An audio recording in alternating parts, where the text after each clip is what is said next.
This episode is brought to you by the Sterling Soap Company. Christmas will be here before you know it, and you know what would make a great stocking stuffer for everybody in your family? Sterling Soap. From bar soap to shave soap, beard balm to lip balm, aftershaves and lotions, Sterling Soap has something for everyone on your list. Check out their seasonal soaps that will complement the scents of your home this holiday season.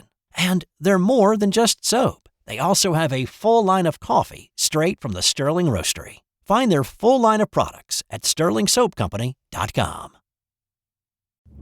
Looking for the perfect gift for that basketball fan in your life? Well, I've got a book for you. It's called Basketball Now. Newly updated for 2025, it spotlights 50 of the NBA's top stars. Think fast breaks, clutch threes, and buzzer beaters. Captured in stunning photography with sharp, readable analysis. From rising stars to veteran icons, this book is a courtside pass to the game right now. Wrap up a slam dunk this holiday season and pick up your copy of Basketball Now today at your favorite bookseller.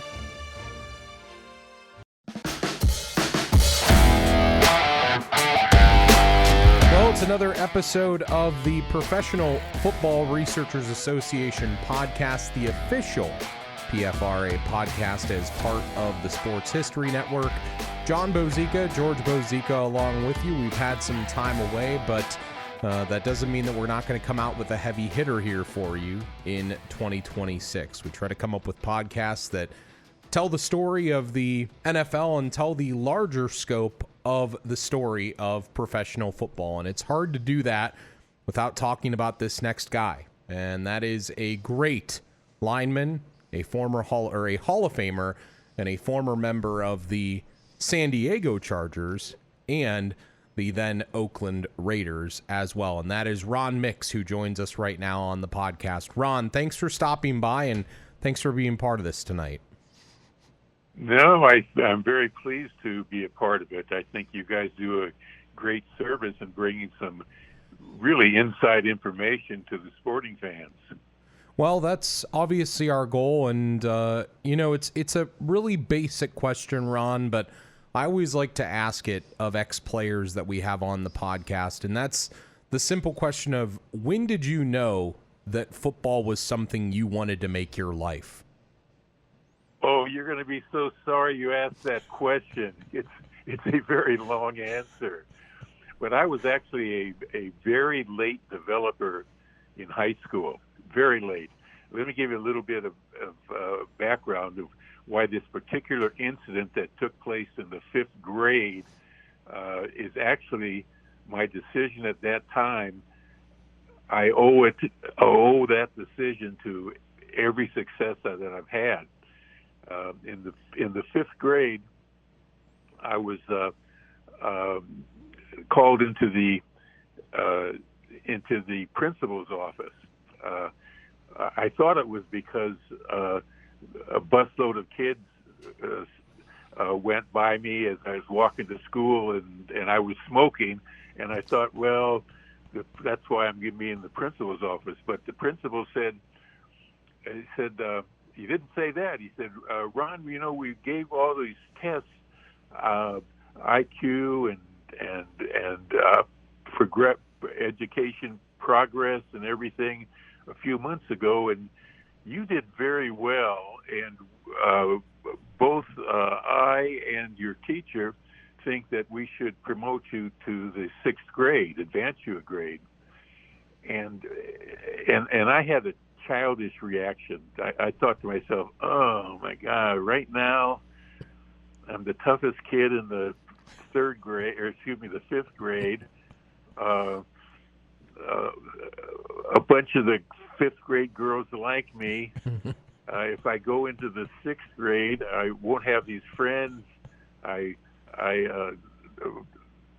no reason why the girls should like me. Who knows where I'll fall on the toughness scale?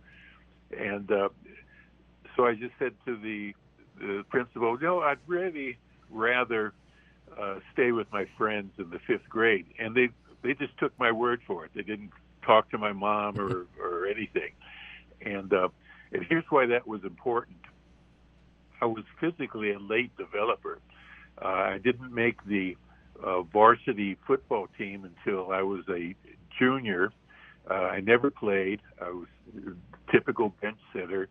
And then as a senior, I was I was 5'11", 165 pounds, and I was on the varsity team, and I was a starter only because the kid in front of me got injured. But every once in a while during that season, I would do something good that made me think, my gosh, I just might, if I keep working hard, I might become a good football player. But I was not a good football player at that time. Let me give you an example. There's only 6 teams in the league, and the best I got was honorable mention. But a piece of luck happened to me, and that luck was that in that summer after our graduation, they decided to have a all-star game between our league and another league. And my high school coaches were the coaches in charge of our league, and they were literally stuck with me as one of the players because the 2 best ends that year were in the league were juniors, and there was a senior who was very good, but he didn't want to play. But what had happened as soon as that season was over in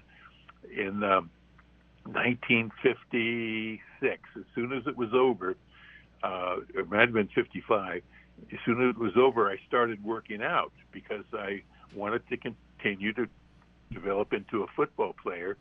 And suddenly, between the end of that season and the time that our All-Star game started, I had started to physically mature, and I had grown to be 6'4", 190 pounds. During that time, I started doing something that all coaches at all levels of football said not to do, and that was lift weights. But to me, it didn't make sense to follow that advice because you needed to be strong. And it turned out that I was really one of the best players in that all-star game. And what had happened was one of our teammates from another high school, he seen how well I was playing during the practices, and he said, Ron, I've told he said, SC is trying to recruit me, USC, and I've told the coaches about you, and they might be contacting you. And that was just something beyond my belief because no college had given any interest in me at all. And what happened, the coach from SC did watch a practice. He watched our game. I had done very well in both. And they offered me a scholarship, and it was absolutely a shock. I mean, the great University of Southern California offering me a scholarship, and they were the only one to do it. And I kept, and it all had to do with if I had taken that principal's advice in the 5th grade and skipped a grade, I never would have, my senior year, I would have been that same 5'11", 150 pounder, and who'd never had any success and never had any reason to believe that he could become a good player. At any rate, are you sorry you asked?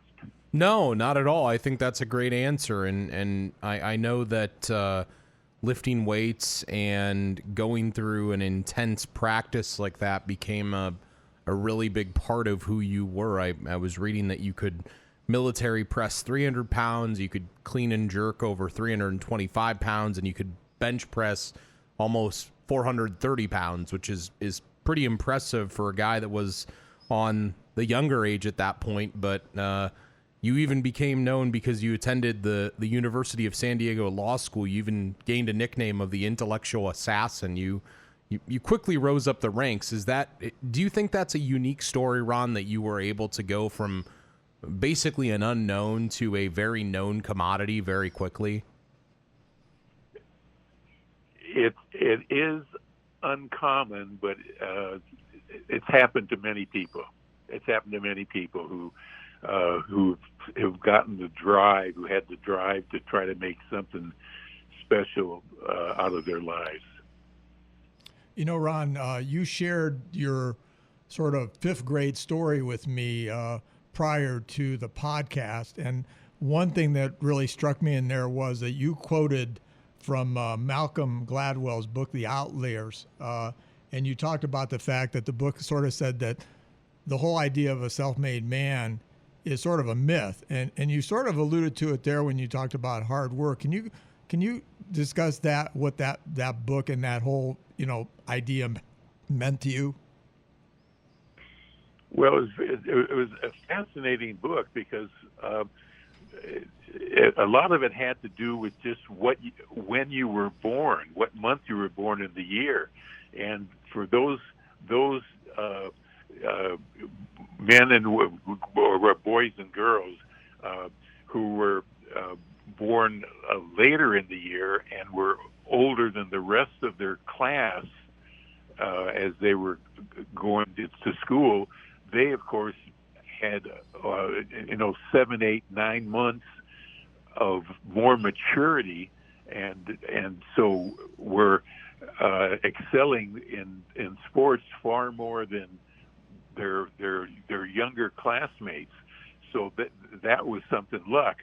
Then the next thing was those who put in the time, like I put in, and those who put in like the 10,000 hours of extra work to go along with their age advantage and maturity advantage, then they excelled even further.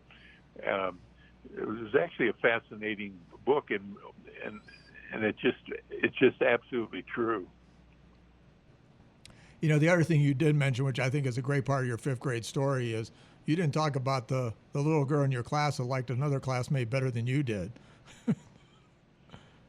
Carol and Dougie. Oh no, that was cute to the listeners. What had happened was like in the fifth grade, I indicated I must have been good looking because the 5 most attractive girls were constantly asking me, "Who do you like? Who do you like?" And I didn't know what to say, and I said, "Oh, I'll tell you at the last day of school when we're waiting for the bus to take us home." So, come the last day of school, there they are asking me, "Who did you like? Who'd you like?" And I wanted to say Sophie because she and I were probably the only Jewish kids in the entire school, but it was Carol that I really liked, and so I let that win out, and I said, "Well, I like Carol." And then Carol said, "Well, I like Dougie." And I was like shocked.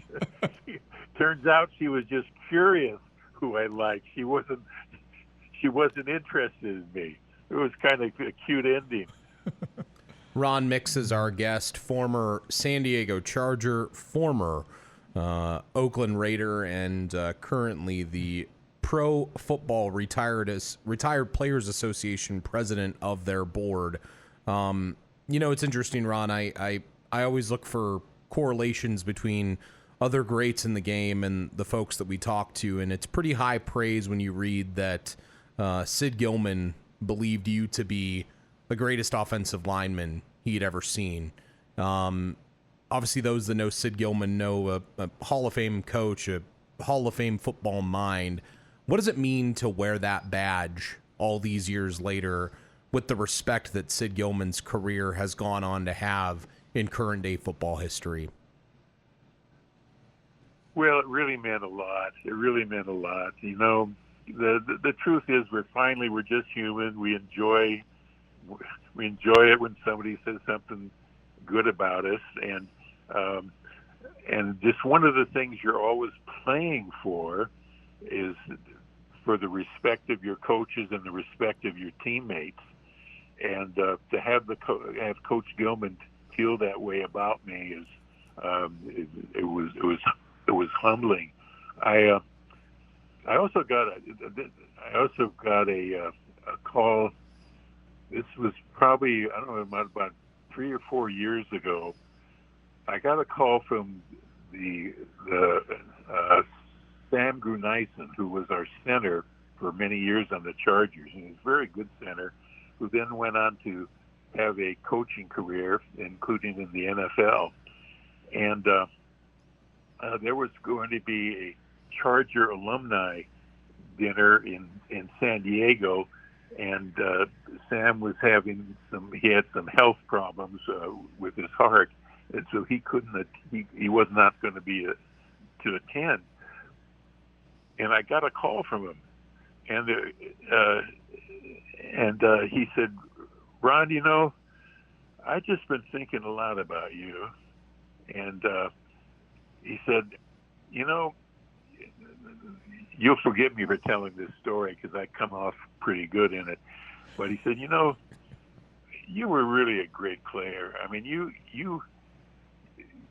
scored highest on grading in every game from the rest of us, and you know, we were never really close as teammates because you were going to law school at night and you'd bring your books with you when we'd go for a road trip, and the rest of us would all go out and have fun or whatever. You'd never join us, but I just wanted to let you know that I really admired you." Guys, that was so touching. It was so touching. He died about 6 months later.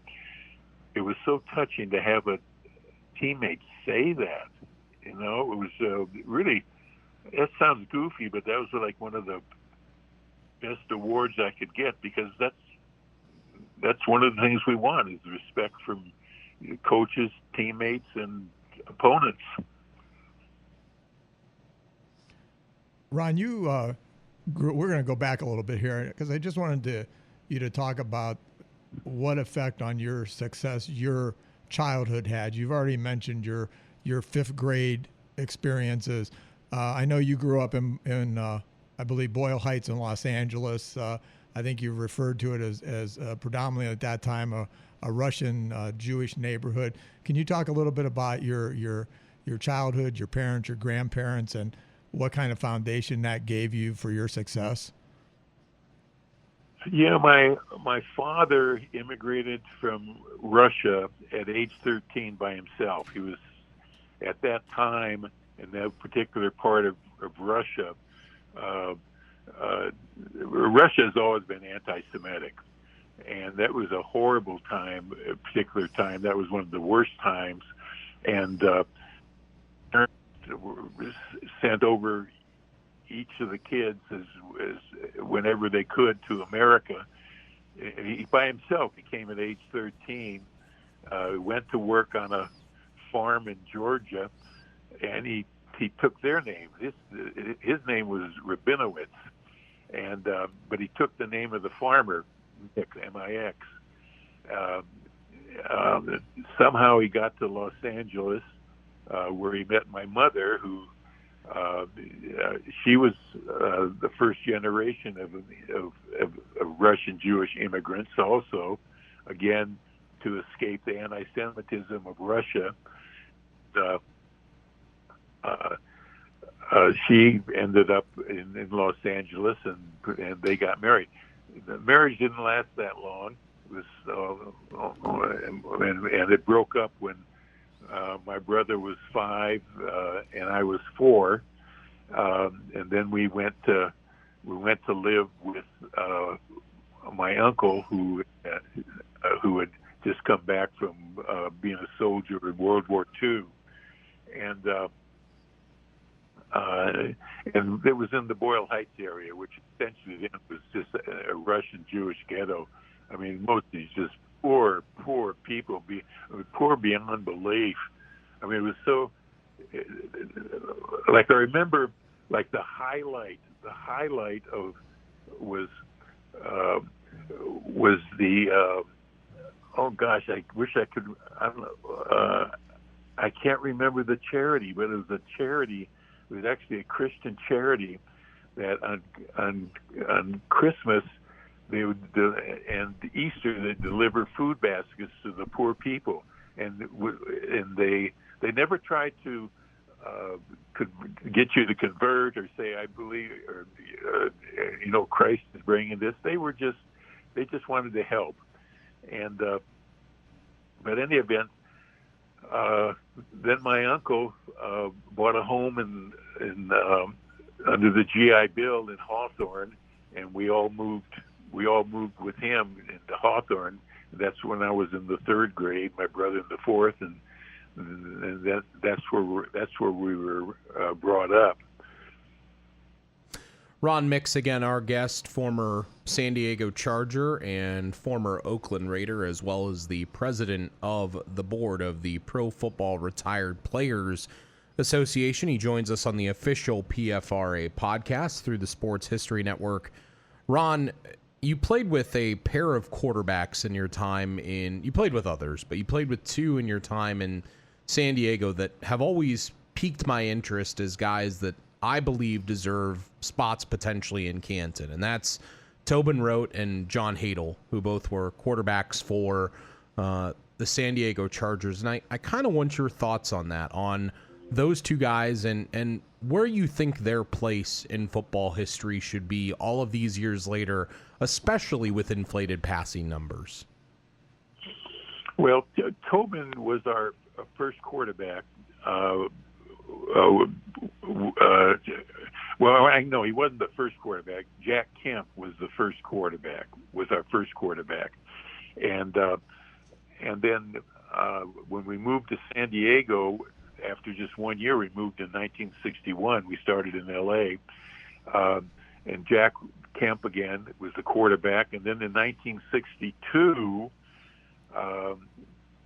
through some, Sid said it was some mistake after Jack was injured and he got claimed by Buffalo. Tobin Rote became the quarterback, and Tobin really was at the end of his career. I mean, he was as bright and as competitive as you can imagine, but his passing arm was just not very good anymore. So I'm really not in a position to give an opinion as to if he should be considered for the Pro Football Hall of Fame, because I had not followed him prior to him joining with the Chargers. Now, John Hadel is a little different.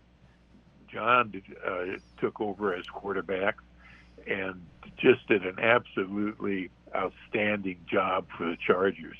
Twice he was named, once as a Charger and once as a member of, gosh, I forgot who he went. Did he go to Green Bay?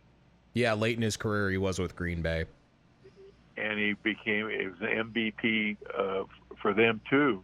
And he's got the statistics to be seriously considered for the Pro Football Hall of Fame.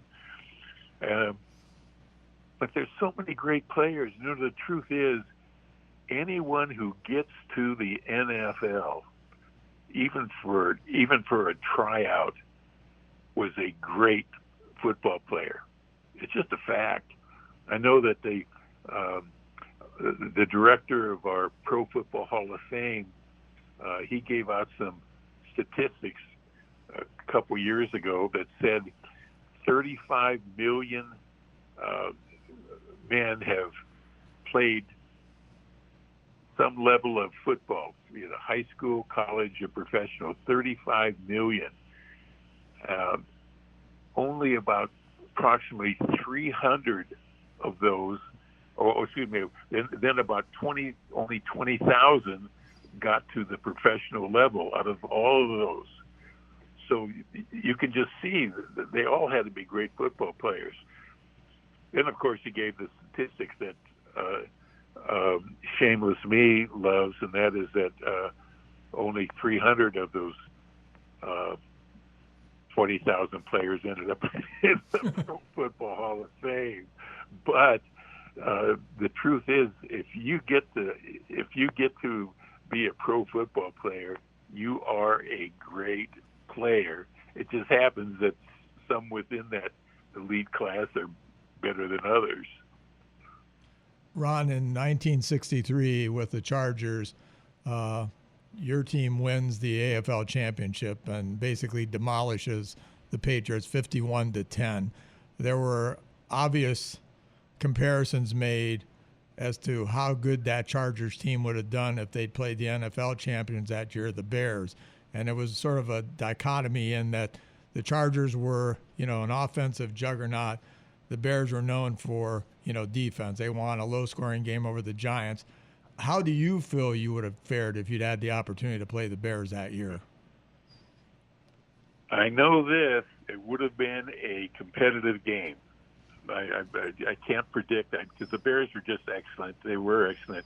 But there's something about the Charger team that is not as well known as the fact that we had an unbelievable offense with such great players as Paul Lowe, running back, Keith Lincoln, running back, Lance Alworth. Lance is in the Hall of Fame. By the way, Paul Lowe and Keith Lincoln, if either of them had even gotten the ball 5 or 6 more times a game, they'd be in the Pro Football Hall of Fame. But John Hadle had to spread the ball among all these different great players: Paul Lowe, Keith Lincoln, Gary Garrison, Lance Alworth. But anyway, great offensive team. Defensively, we were outstanding. I mean, we had the size. Ernie Ladd, 6'9", 320 pounds. Earl Faison, 6'5", 275 pounds. I mean, we had an outstanding defense, too. It would have been a game for the ages. I know that. I don't know the outcome. Something I want to go back to on that 63 team that I think is really interesting, but it's also kind of a thing of its time, Ron, is the use that you guys had of anabolic steroids. And I know that this, like, over time has kind of waned due to the I guess prohibition, if you will, of them in professional sports. But just talk about the impact that had on you guys that year. And it wasn't just Sid Gilman, but also, as I'm reading, your strength coach, Alvin Roy, were really big into this at that time. And I don't frown upon it because it is a huge part of football history. You can't tell the story about it without talking about this. And I just kind of want your opinion on that now, all these years later. It had no impact on our season and our success. Here's why.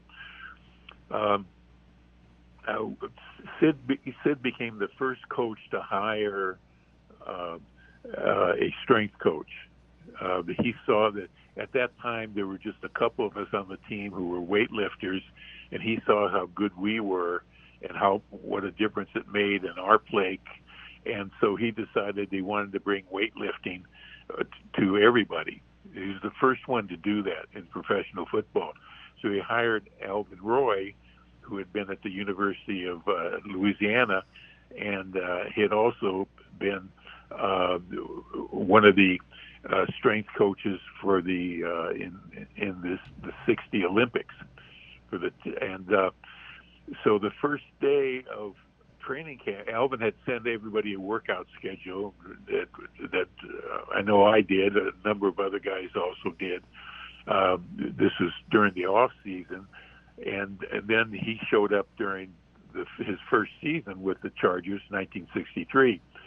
And his first day, he said, "When I was in Russia, I learned a secret." That's going to help you. It's a medication that helps you, grow greater strength, and it increases the body's use of protein, and it's called. And so he says there's going to be bowls of it on your meals. And you're going to take one with every meal. And so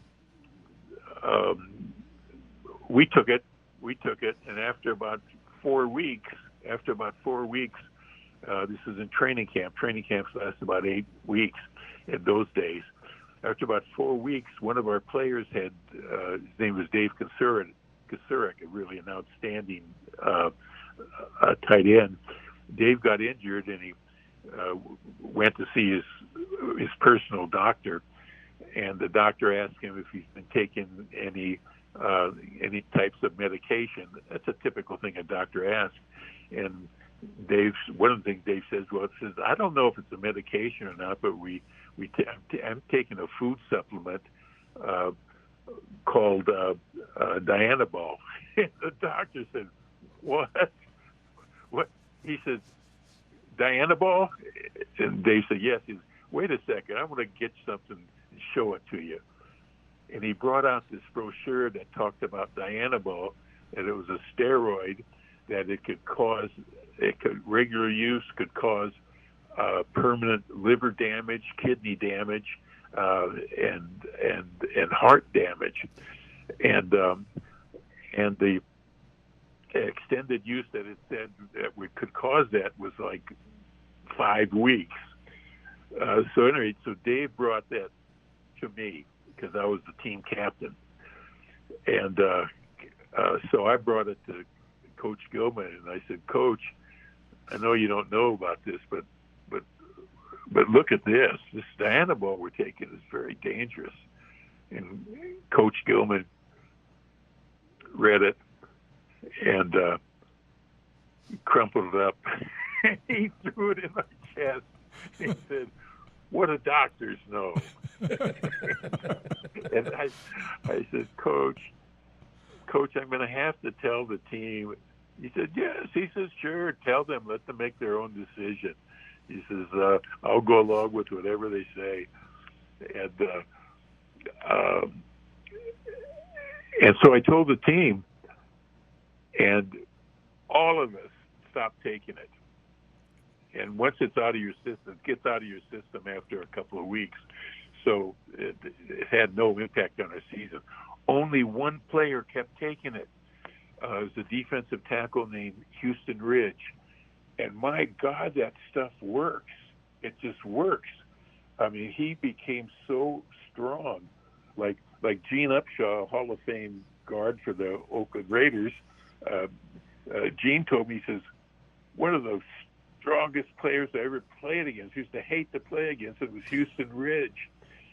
And but it happened.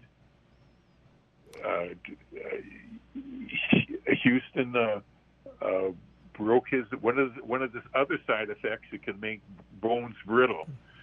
And during the season, Houston broke his hip and had to have the hip replaced, and he was a cripple the rest of his life. Wow. So anyway, I know this for a medical fact that taking those steroids had nothing to do with our success. Interesting. That's a great story, Ron. George, go ahead. Ron, I always like to ask, who were the toughest defensive players that you felt you played against, the players that gave you the most trouble and the most challenge? Number one was Deacon Jones, and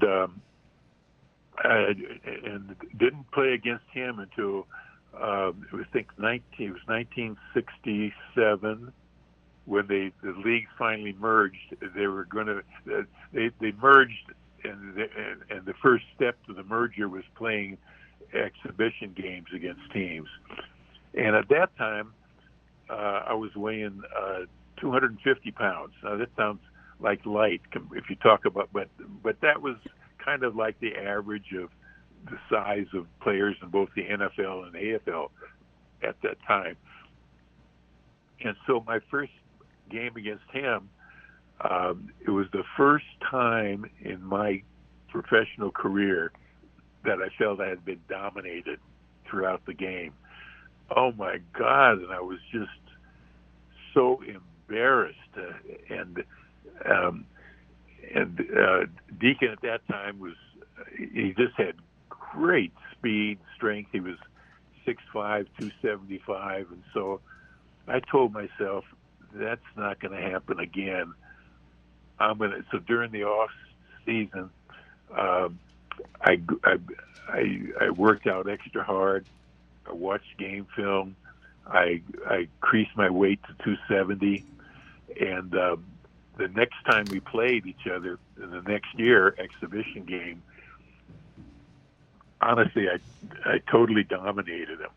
I played so well that a former college teammate of mine at SC, Monty Clark, who was playing offensive tackle for the Cleveland Browns at the time, they played the Rams the following week. Monty wrote to me and said, "Ron, that's the best I've ever seen anybody play against Deacon Jones." And then the next year, we had a scrimmage against the Rams, and it was a 35-game play scrimmage, and it was a pass scrimmage.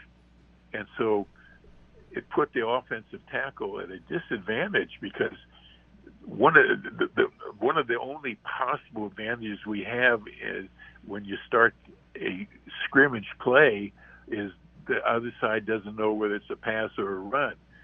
Now they all know it's a pass. And you'll forgive me for, I'm just telling the truth. I ain't bragging. I'm just telling the truth. I won 34 out of 35 against Deacon. And it was, very frankly, it was like the thrill of my life to play great against a great player like that. And I remember then the many years after retirement, I was listening to a radio show, and Deacon was being interviewed. By the way, Deacon and I had, when we, as members of the Pro Football Hall of Fame, we became really good friends. And when I was listening to a radio show and Deacon was being interviewed, one of the questions he says, "Who was the best player you ever played against?" And of course, I'm thinking, "Oh man, I hope Deacon says me. I hope he names me." But Deacon said, he's so funny. He says, "No one, because they always put two men against me." I mean, he's just a funny guy. I never played against this one guy. They always tried to double team me. That wasn't true, by the way, but he said it.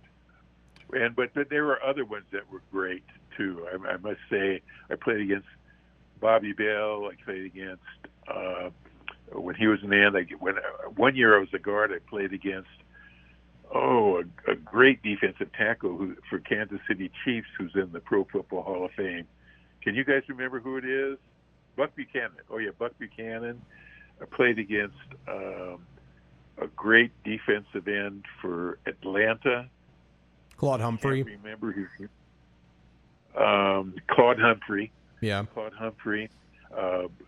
Kansas City had a great defensive end named Jerry Mays. The New York Giants had an excellent defensive end. He was like undersized, but he was so quick. I don't remember his name, but it was an interesting story about him. So the Jets win the Super Bowl. They win the third Super Bowl, and it kind of validated the careers of all of us in the AFL, and it showed that we were as good as the NFL. When Joe Namath guaranteed the victory, and so we're playing the New York Giants the next year, and I'm playing against the defensive end, and was it after one of the play? Was it Pardon? Was it Jim Catvage? No. Was it Andy Robustelli? No, Andy. That was he was a New York Giant. This is I forget the name of the New York Jets. But at any rate, so after the first play, I said, I'm going to call him Bob just for the story. I said, "Bob, you played a great game in the Super Bowl." And Bob said, by the way, in those days, nobody ever talked nobody ever talked back and forth. I don't know why they do it now, but offensive D players never talked. And Bob, I remember I'll call him Bob. I said, thanks. And later, Bob was interviewed by a newspaper. He said, for the first time in my career, a player talked to me, and I talked back. Ron Mix said I'd played a great game in the Super Bowl, and I said thanks. That was the longest conversation I ever had with an opposing player. You know, Ron, one of the things we wanted to ask you about was your relationship with the great Al Davis. I know that you spent, as we said, a short time in Oakland, but you were there for a period of time. And I know that Al Davis, to the outside viewer, is a very polarizing figure just for his, bravado, if you will. But he had a large impact on your life, didn't he? Well, Al was, when I was as a sophomore, I was an end at University of Southern California, and Al was my coach. I was later switched to tackle, but Al was my coach, so that was the first time I met him. And I remember our first conversation. It was before the first practice of spring training, and I was still a freshman, and I was doing I wasn't doing leg presses, but I was standing on a bench and going up and down on one leg, which each leg, that was kind of like doing squats. And Al came over to me. He said, "I see you doing that." He said, "Do you lift weights too?" And I said, "Yeah, I do." He said, "Yeah." I said, but SC doesn't have a weight room because they don't believe in it. So I lifted another gym, and I thought, Al, he looked so young. I thought he was a player. And he said, yeah. He says, I believe in weightlifting too. He says, by the way, I'm going to be your coach. And he introduced himself. And then he came to the Chargers the same year I came to the Chargers. And he was there for, I think, 3 years before he left and took an ownership position with the Raiders. And then when at the end of 10 years, I retired from the Chargers for a year. I retired, but I didn't intend to come back to play. I'd finished law school then and passed the bar, and I just decided to become an attorney. And so I was out of football a year, and Al called me up and said, "Ron, I've just traded for you." And this was like 3 or 4 months before the next season began, 71 season. And I said, "Oh, Al, I think you made a mistake." I said, "I haven't been working out. My weight, I haven't tried to keep my weight up. I went down from 270 to 225. And he says, "Let me do this." He says, one of your USC teammates, Marv Marinovich is our strength coach here. I'm going to send him down to visit with you and work with you. Let's see if you can get your weight up and get in condition. And if you can, then I really want you to play for me." And so Marv came down. And he put me on a really good program, and I got my weight back up to 270. But but then I'm like older. I'd been out of football a year. I'd lost a little step of quickness. I was still I felt I was still a good player, but turned out how can I put this? I wasn't great anymore. And so that first year with the Raiders,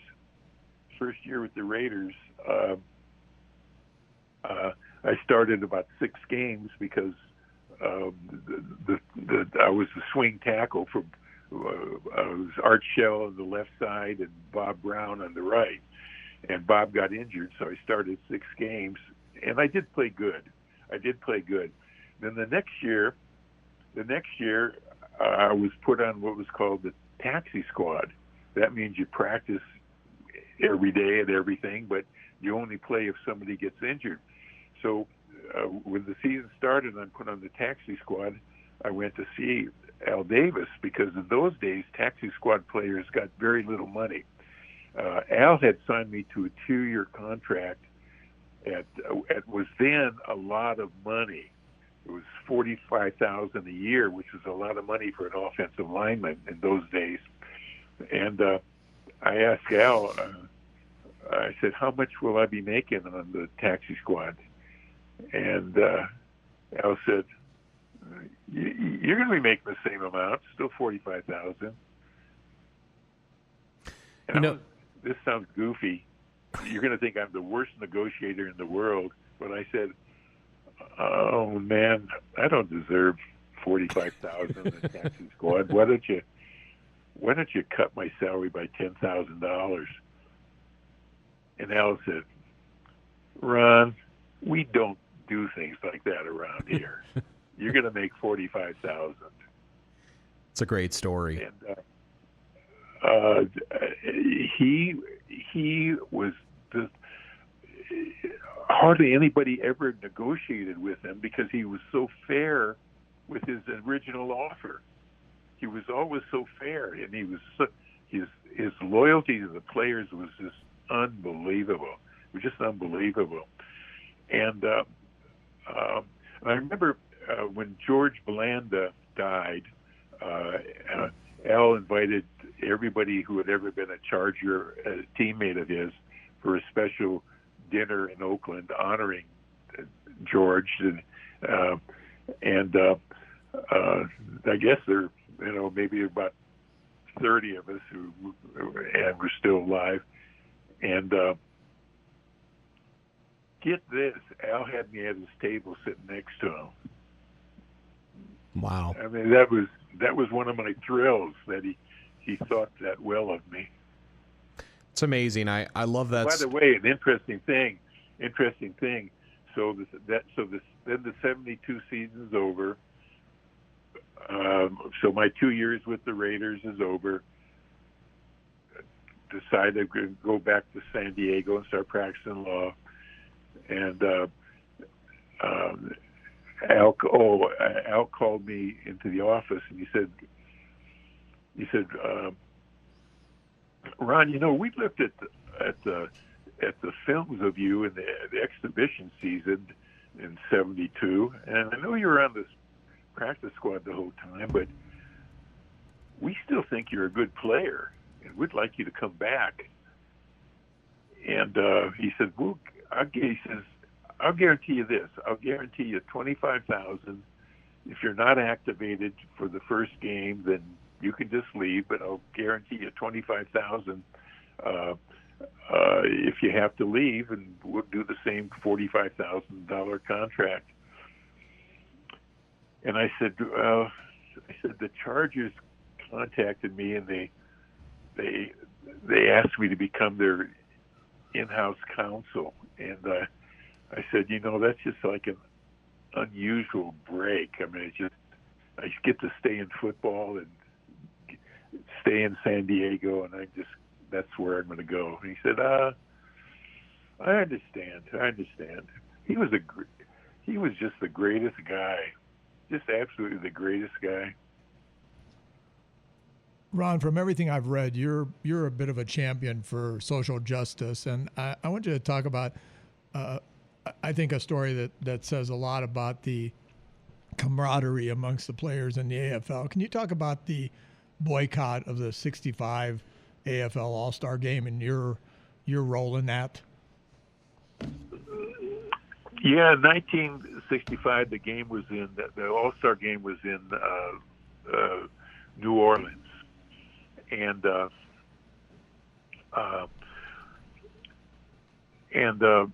so everybody arrived in New Orleans, and by the way, at that time, New Orleans was a segregated city. I didn't know that. I'm not sure anybody did.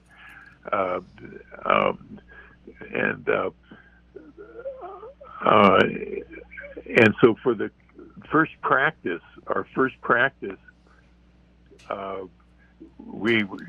the players were to meet in the bus, our West squad in the bus, and Sid Gilman was the head coach of our team, and he started taking roll. He called out Bobby Bell, no answer. Buck Buchanan, no answer. Willie Lanier, no answer. And coach said, where is everybody? And somebody yelled out. He says, all the black guys are meeting in the meeting room. They're talking about not playing in the game because of the way they've been treated. And so anyway, I got off the bus and I went to the meeting room and asked what had happened. The first person I saw was Cookie Gilchrist, and Cookie seemed to be like running the meeting. And these are the black players from both sides, the East team and the West team. There were, I don't know what, maybe 25 players there. And Cookie told me what had happened, and I was talking to Earl Faison. Earl told me what was happening, and it turned out that the guys were not able to get a taxi to go to the hotel. None of the white taxis would take them. And then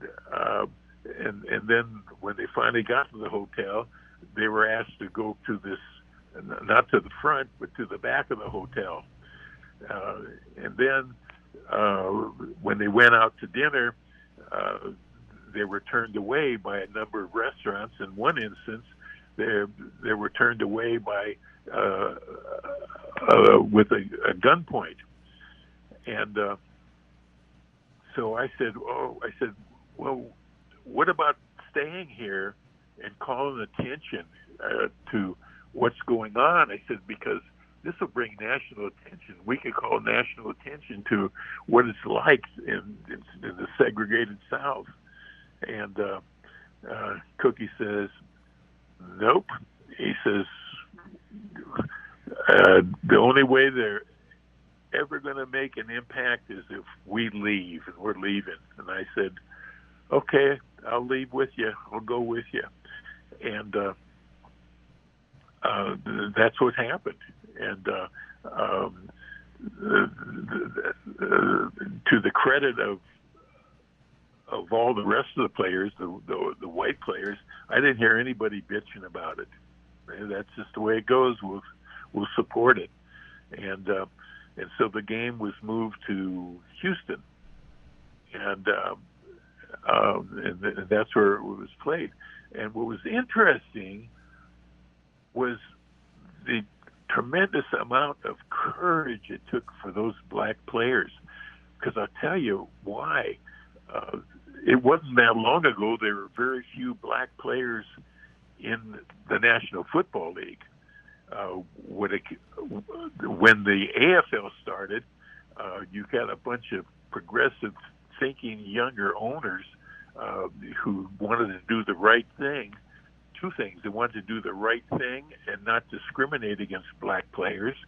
But also, they wanted the best teams, and they saw all these great black players that weren't getting recruited by the NFL. And they signed all the black players, like a great player like Ernie Ladd. And I told you about him, 6'9", 320.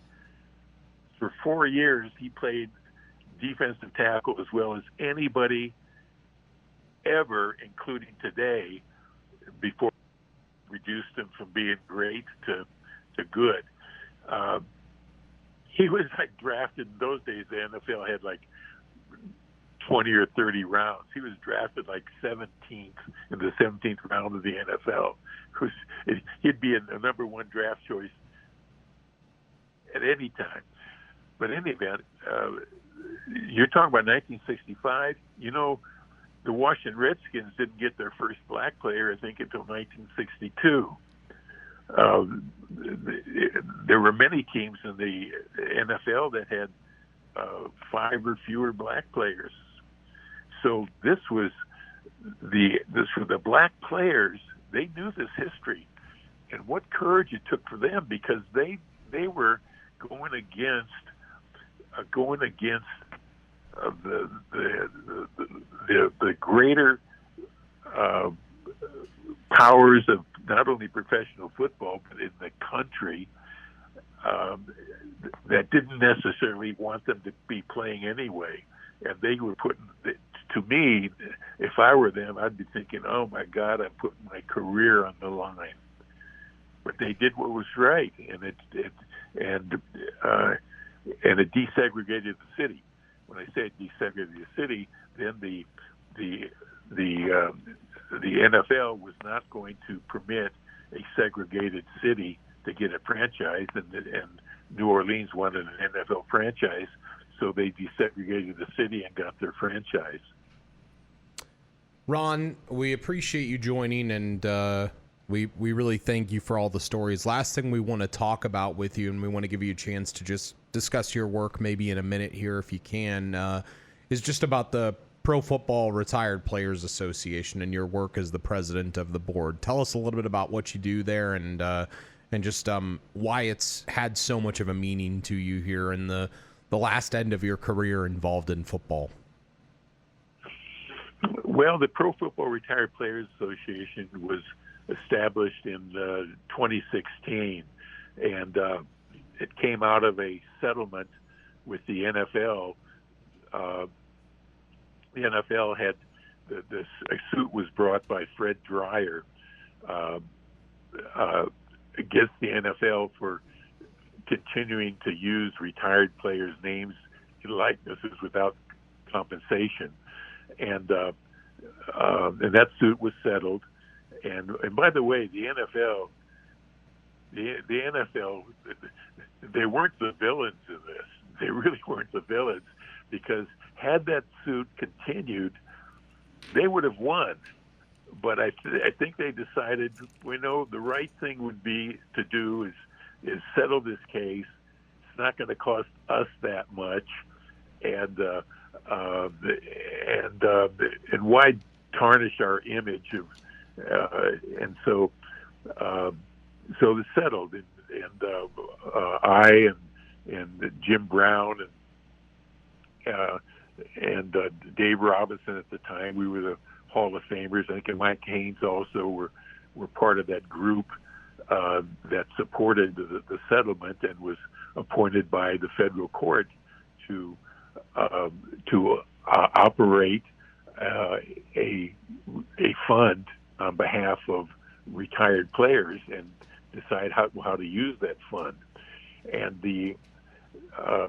so we were able to determine that the only thing that wasn't being provided as the health care for players was dental and vision, and so we initiated a dental and vision plan.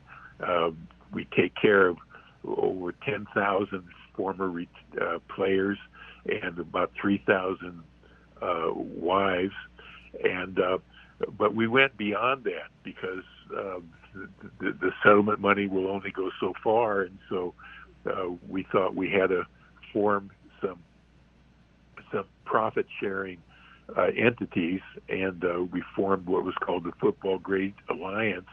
It's a for-profit organization, and we employed IMG, which is the largest sports marketing company in the world, to get us licensing agreements and schedule events and autograph shows and appearances to earn extra money so that we can stay in business and continue to take care of players. And what's very interesting is just a personal perspective. My law practice. My son took over my law practice in 2016, and out of boredom, I just had to come back and join the firm again. But the firm specializes in workers' comp for retired professional athletes, and we're probably one of the. We are one of the largest firms in the United States that in this niche practice, and so I've seen thousands of medical evaluations that show just how horrific the game has been on the bodies and mentally, physically, internally, orthopedic, on the players. And so to be a part of an organization that is dedicated to their health and safety and education just fits hand in hand with what I've been doing in my law practice. And it's just, I'm thrilled to be a part of it. And we've just got a great staff that's headed by, I know Joe Agbasi has been a guest on your show. And I know Daryl Thompson has also been a guest on your show, who's one of our leaders in our group. And it's just great to be a part of something that helps these players, educates these players, not only giving them this dental and vision for themselves and their spouses, but also be giving them education and making sure that they're aware of all the type of benefits that are available that the NFL provides. And we did something that I don't think is really known within the football and sports community. Our organization did something so important for the 2020 collective bargaining agreement. We funded an actuarial study. It cost us $100,000 that showed just how horrifically low the pensions were for players who played earlier than 2013, how horrifically low the pensions were. And it was used, and we gave it to the Players Association, and we gave it to the league. And Roger Goodell was just a champion of this. He asked myself and Jim Brown to come meet with him to talk about it, and he backed the support for significant increases in our pension plan. It raised the pension plans for those players like myself and anywhere from 50 to 100%. It was just and that was our group did that. So I just really enjoy being a part of this. I found, by the way, because of my position with our association and because of my being in the Pro Football Hall of Fame and participating in their events every year, I literally know thousands of players, and because of representing thousands of former players for workers' comp claims, 99% of these former players are just good people, just decent people. And why not? They grew up, their major influence was the coaches who taught them about teamwork, about sacrifice, about being respectful to authority, being dedicated to your team. So I'm just kind of pleased with how things are going and the work that we're doing. Well, Ron, we appreciate it, and you say all those nice things about all those other players, but don't sell yourself short. You are a tremendous player and have lived a tremendous life in the game of football, and we thank you for sharing it with us in just a little over an hour here on the PFRA podcast. We really enjoyed this discussion, and thank you for joining us. No, thank you. I appreciate the opportunity. Hey there, sports history fan. This is Arnie Chapman, a.k.a. the Football History Dude, and I hope that you enjoyed this recent episode presented by the Sports History Network and were able to learn some good old-fashioned sports history knowledge nuggets. I started the Sports History Network back in 2020 with the mission to help podcasters find a community of like-minded sports history nerds, as well as helping aspiring podcasters to start their own shows. We have a little bit over 30 shows on the network right now covering all sorts of sports history, but as far as I'm concerned, we're just at the toothpick in the ocean moment, that can't even figure it out because there's so much more coming. We wanted to create the ultimate headquarters for sports yesteryear, starting with Podcast Network and our website, but we're going to continue to move into other mediums as well. And here's the cool part, because we want you to be part of our team. So if you're interested in starting your own podcast, or maybe being a guest on one of our shows, or who knows, maybe even writing an article for us over on the website. Seriously, all you gotta do is reach out to us on the contact page over at sportshistorynetwork.com. You can be as technologically savvy as a Neanderthal tapping on a stone trying to figure out this whole hieroglyphics thing back in the day. Again, it doesn't matter, because even if you don't understand the whole podcast space, we have a production team that can pretty much help you out with doing everything. All you gotta do, head over to sportshistorynetwork.com, head to the contact page, fill it out. That message goes right to me, and I'll reach out to you as soon as I can. But for now, dude, I'm through if you're through.